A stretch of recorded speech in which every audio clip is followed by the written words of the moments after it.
نحمده ونصلي ونسلم على رسوله الكريم والصلاة والسلام على سيد الأنبياء المرسلين وعلى آله وأصحابه وبارك وسلم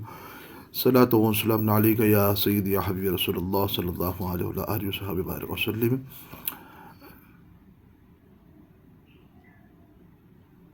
آزادی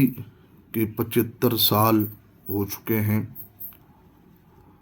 75 سال 75۔ اور آج سے 75 سال پہلے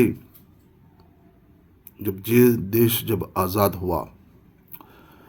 تو اس 75 سال سے پہلے اگر ہم 1857 میں اگر ہم جائیں گے تو پھر اس وقت ہم کو تفصیلات ملیں گی کہ دیش کس طرح سے آزاد ہوا۔ حالانکہ 200 سال تک انگریزوں کی حکومت رہی، 200 سال ہو یا 150 سال تک انگریزوں کی حکومت رہی، اور ظلم اور ستم کا بازار انہوں نے اس طرح گرم کیا کہ ہندوستان کے اوپر اتنے ظلم اور ستم کیے لوگوں پر، انگریزوں نے بے تحاشا ظلم کیا گیا، یہاں تک کہ لوگوں کو مارا گیا۔ اگر ان کے خلاف میں اگر کوئی بغاوت کرتا یا سر اٹھاتا یا کوئی اس طرح سے اگر حق کے پرچم کو بلند کرتا ہے تو انگریز ان کو یہاں تک کہ ختم کر دیتے اور ظلم ستم کے ذریعے سے ان لوگوں کو پھانسی کے تختے دار پہ چڑھا دیتے۔ اس طرح سے جب انگریزوں کا ظلم اور ستم بہت زیادہ بڑھ گیا تھا، حالانکہ اگر دیکھا جائے تو ان کی تاریخ کے اعتبار سے جب ہندوستان میں سب سے پہلے جب انہوں نے قدم رکھا تھا تو اورنگزیب علیہ رحمہ یہ بہت بڑے نیک عادل اور بادشاہ تھے، تو ان کے زمانے اور ان کے دور حکومت میں دھیرے دھیرے جب یہ انگریزوں نے قدم جمایا تھا تو یہ بڑے کام کرنے کے عادی تھے، اچھا کام کرتے تھے، اچھے ہنر کے یہ بڑے ماہر تھے فن میں۔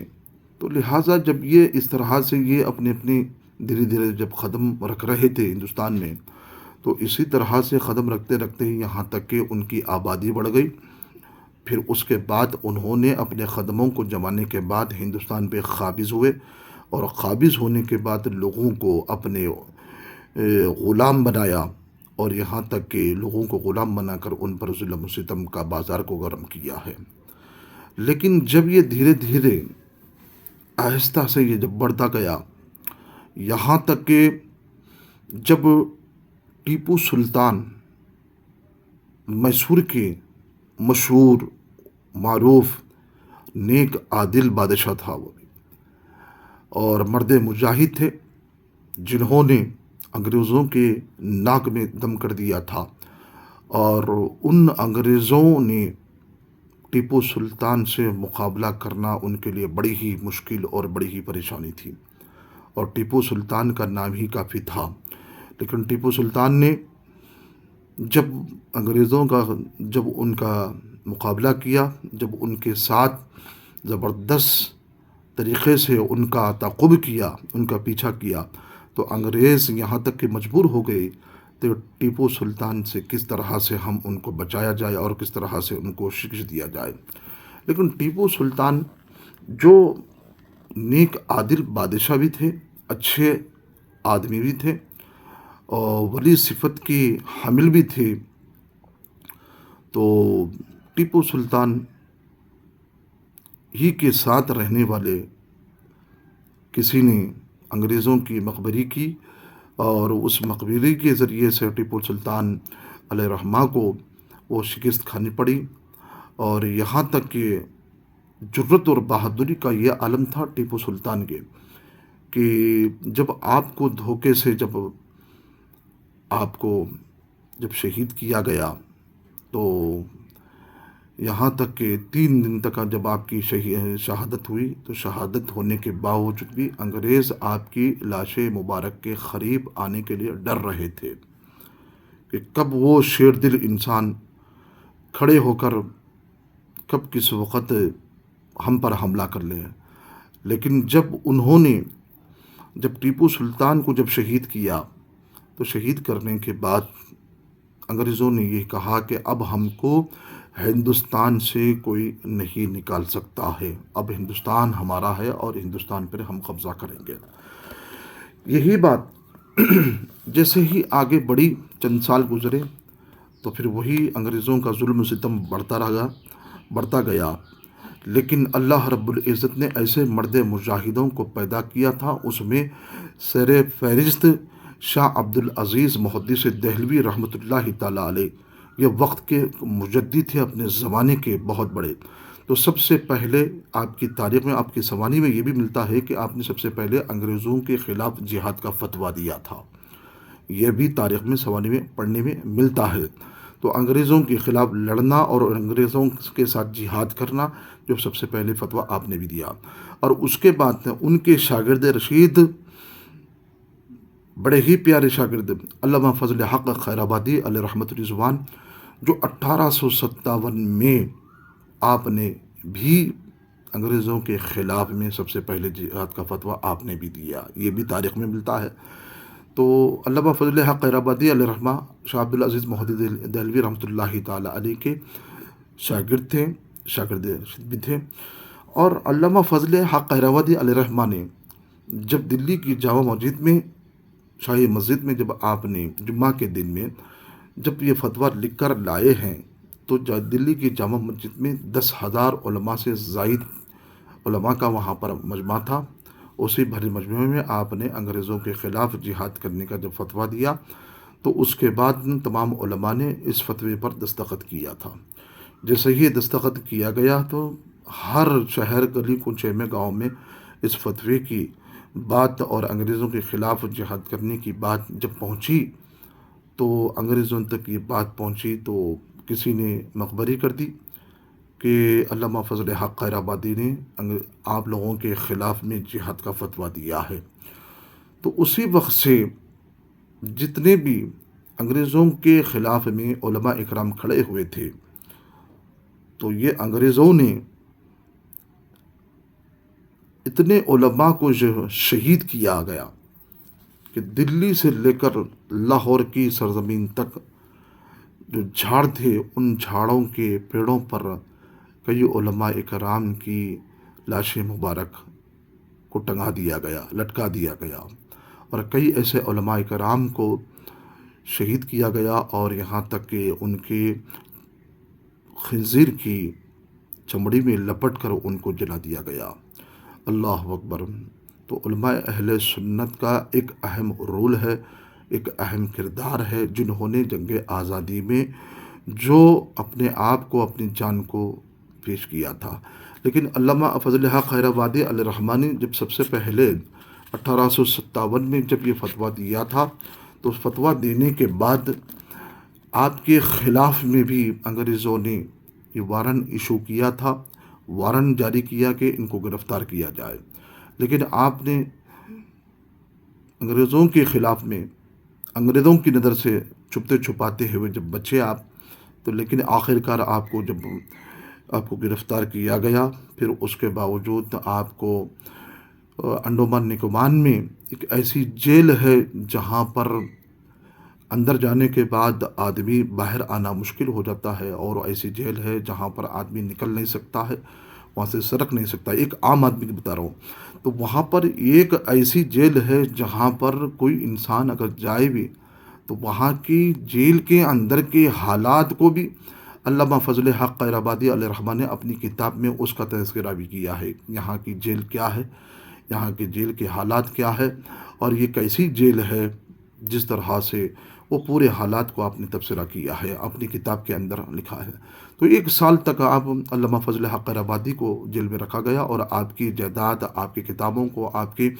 گھروں کے اوپر قبضہ کر لیا گیا۔ تو اس طرح سے علامہ فضل حق خیر آبادی علیہ رحمہ کو اس طرح سے آپ کے ساتھ آپ کو سلوک کیا گیا ہے۔ تو پھر اس کے بعد علامہ فضل حق خیر آبادی علیہ رحمہ کے ساتھ جو اس فتوے میں تائید کرے تھے، کھڑے ہو گئے تھے لڑنے کے لیے، ان سب تمام علماء اکرام کو انگریزوں نے ان کو بھی گرفتاری کا آرڈر جاری کیا تھا۔ فضل حق خیرآبادی علیہ رحمہ کے ساتھ ساتھ بہت سارے علماء اکرام بھی تھے جنہوں نے جنگ آزادی میں حصہ لیا تھا۔ جنگ آزادی میں حضرت فضل حق خیرآبادی علیہ رحمہ کے ساتھ ساتھ علامہ عبدالحق، یہ علامہ فضل حق خیرآبادی علیہ رحمہ کے فرزند ارجمند ہیں، اور یہ آپ نے وصال کے وقت یہ وصیت فرمائی تھی کہ جس وقت انگریز ہندوستان چھوڑ کر جب چلے جائیں تو اس وقت اس خوشخبری میرے مزار پہ آ کر خوشخبری سنانا۔ تو علامہ عبدالحق علیہ رحمہ جو علامہ فضل حق خیرآبادی علیہ رحمہ کے فرزند ارجمند ہیں، جب انگریز یہاں سے ہندوستان سے چھوڑ کر جب چلے گئے تو آپ کی مزار پر انوار پہ آ کر فاتحہ خوانی کی گئی۔ پھر اس کے بعد آپ کو یہ خوشخبری سنائی گئی کہ انگریز یہاں سے چھوڑ کر ہندوستان چھوڑ کر چلے گئے ہیں۔ پھر اس کے ساتھ ساتھ یہی نہیں کہ علماء اہل سنت کے اور بھی دیگر کردار بھی تھے جو جنگ آزادی میں ان کا اہم رول بھی تھا، جس میں مولانا رضا علی خان بریلوی علیہ رحمہ، یہ اعلیٰ حضرت کے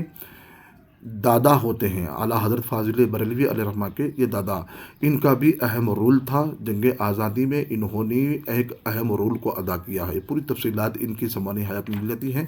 پھر سعادت یار خان علیہ رحمہ، یہ بھی جنگ آزادی میں ان کا اہم رول تھا۔ پھر اس کے بعد یہ بھی ہیں حافظ کاظم علی خان، یہ بھی ہیں، ان کا بھی اہم رول تھا۔ پھر اس کے بعد مولانا رضا علیہ رحمہ کا سلسلہ، یہ تمام کی تمام چیزیں انگریزوں کے خلاف انہوں نے جہاد کے فتوے میں ان کا بھی اہم رول تھا۔ مفتی عنایت احمد کاکوری علیہ رحمہ، ان کا بھی تھا۔ پھر اس کے بعد مولانا امام بخش صاحبائی دہلوی علیہ رحمہ، ان کا بھی جس کو اہم رول تھا جنگ آزادی میں۔ پھر اس کے ساتھ ساتھ مولانا احمد اللہ شاہ مدراسی قادری علیہ رحمہ، ان کا بھی اہم رول تھا جنگ آزادی میں۔ پھر اس کے بعد صوفی جان علی چشتی علیہ رحمہ، ان کا بھی اہم رول تھا۔ یہاں تک کہ مولانا نقی علی خان بن مولانا رضا علی خان، اعلیٰ حضرت کے والد محترم نقی علی رضا خان صاحب، ان کا بھی اہم رول تھا۔ انہوں نے بھی جنگ آزادی میں اپنا اہم کردار کو ادا فرمایا۔ مولانا شہاب الدین رضوی کی رائے، یہاں کے جنرل بخت خاں اور خان بہادر بھی ماتحت بھی تھے۔ یہ تمام کے تمام جو اہل سنت والجماعت کے یہ سب کے سب جو تھے، یہ جنگ آزادی میں ان کے اہم رول تھا۔ بہت سارے ایسے نام ہیں جنہوں نے جنگ آزادی میں ایک اہم رول، اہم کردار کو ادا فرمایا تھا۔ تو اب یہ کہنے کا مقصد یہ ہے کہ یہ تمام علماء اہل سنت نے اپنی جان کی بازی لگا کر اپنی جائیداد کو اپنی جائیداد چھوڑ دیا، اپنی مال اور اولاد کو بھی آپ نے چھوڑ کر ہندوستان کے اندر وہ آزادی کی وہ لہر، وہ خوشی کی لہر کو لانے کے لیے انہوں جو جد و جہد کیا ہے، تو اس کا اندازہ ان کے احسانات ہم کبھی بھلا نہیں سکتے ہیں۔ یہ اہل سنت والجماعت کے ہمارے یہ امام ہے، یہ ہمارے قائد ہے، جنہوں جنگ آزادی میں یہ کام کر کے گئے ہیں۔ تو 1857 سے لے کر پھر 1947 تک یہ تمام قربانیوں کا سلسلہ چلتا رہا، لیکن آخر کار وہی بات، یہی پیغام ہے کہ جو آج ہم آزادی کی جو خوشی منا رہے ہیں، آزادی کا جو جھنڈا لہرا رہے ہیں، یہ سب قربانیوں کا نتیجہ ہے، جنہوں نے قربانی دے کر اس جشن آزادی کو جو آج ہم منا رہے ہیں، تو ان قربانی دینے والوں کو بھی ہم یاد کریں کہ اللہ رب العزت ان تمام علماء اہل سنت جنہوں نے اس اہم کردار ادا کیا ہے، پروردگار ان کے اہم کردار کو احسان مانتے ہوئے مولا رب العزت ان کے درجات، ان کے مقامات میں بلندی عطا فرمائے، ان کے درجات میں بلندی عطا فرمائے۔ پروردگار جنہوں نے ہم پر احسان کیا ہے، اسی احسان کے تحت میں ہم ان کے لیے دعا گو ہیں۔ پروردگار جو جنگ آزادی میں جو ہمارے لیے جو قربانی پیش کی ہے، مولا ان کی قربانی کے صلہ بہتر سے بہتر عطا فرمائے۔ وما علینا الا البلاغ وآخر دعواہم الحمد للہ رب العالمین۔